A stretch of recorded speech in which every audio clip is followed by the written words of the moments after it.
Well, here's this 16 Silverado with the collapsed lifter. You can see the brand new lifter is collapsed. There's an original lifter that isn't collapsed. You can see the difference. I changed the lifters 3 weeks ago. The dealership changed one lifter under warranty because we felt that it was a defective lifter. So I put a valve lifter oil manifold in it, as well as another lifter. It's this passage right here that's got to be getting oil pressure. I think I'm going to dissect this thing. It's crimped together here. And I'm going to try and take it apart. So there is a bulletin from General Motors on this. If you change lifters because of a collapsed lifter, it's recommended to replace the valve lifter oil manifold. I wasn't aware of that bulletin. I asked the guys at the dealership if they did that, and they said not always. They had one occurrence where they had a repeat valve lifter failure, and they changed the valve lifter oil manifold. I put a case on the diagnostic network, and it appears that this is the root cause of the problem, even though it's electronically deleted.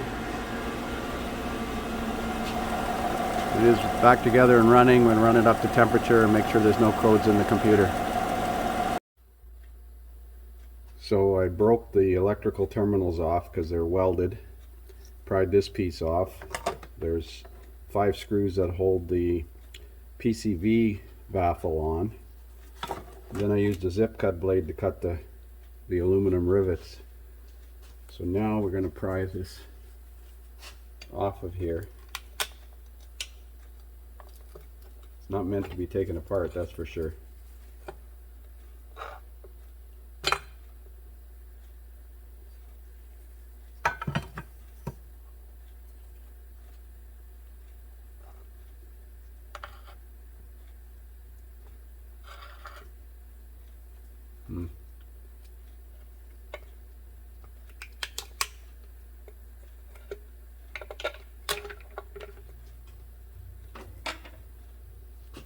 Will we see anything?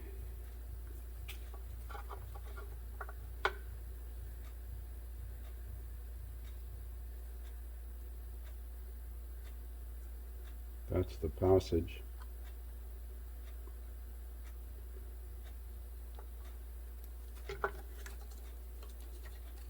This is number 1, this is number 2, this is number 6, and this is number 7.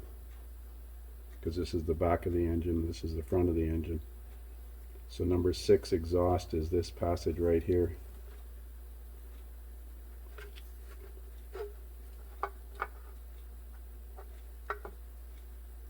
So the oil comes in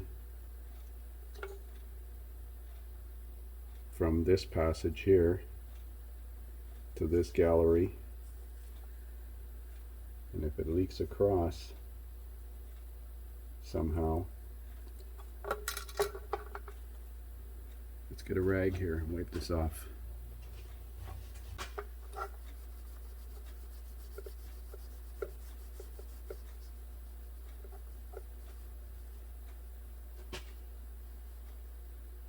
So it's this passage here.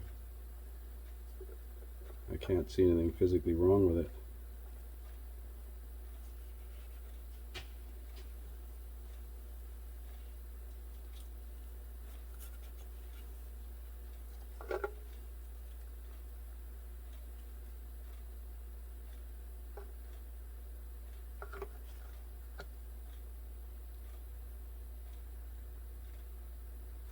So oil pressure goes in here simultaneously. So how could it apply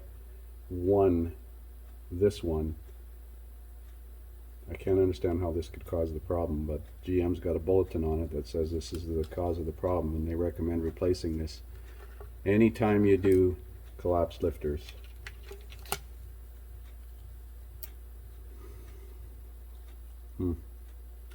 No smoking gun, that's for sure.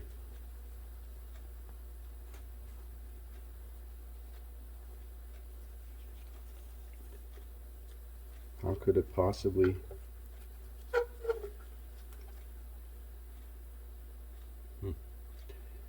Well, I certainly hope it doesn't happen again, because if it does, I'm gonna send it back to the dealership, I guess.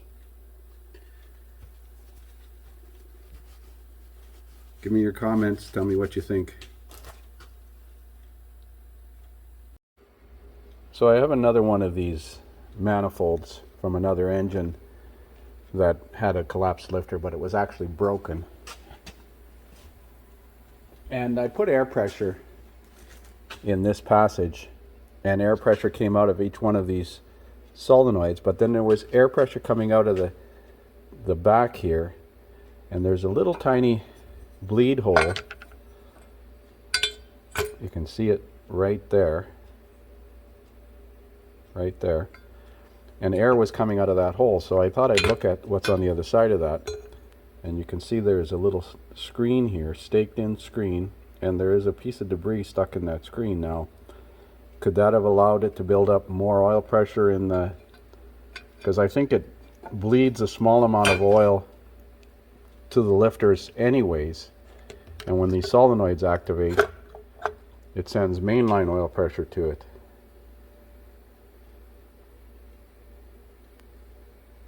Comes in here,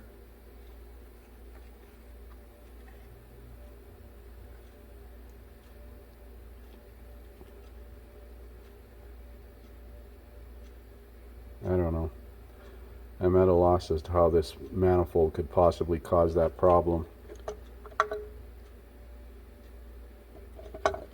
But time will tell, I suppose.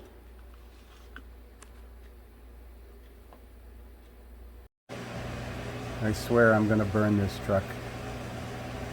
Now at idle it's running perfect, no misfires, but when I was on the road test it was jerking like crazy.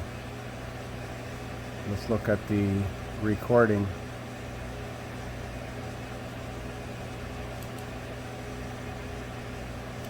It was misfiring on number 7 cylinder.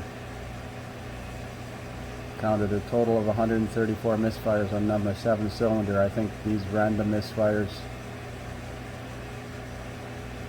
I don't understand. Number 7 is on the other bank. It's one of the AFM cylinders, but AFM is deleted.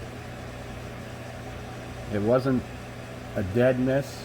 It was only under a load, and I can't duplicate it with a brake stand because it only goes to 1500 RPM with your foot on the brake and the gas pedal simultaneously. It's like a spark plug, like a cracked plug, but I never had the plugs out. I did change them a couple weeks ago. Number 7 is on the driver's side rear. Oh my God. Well, you wouldn't believe what I found.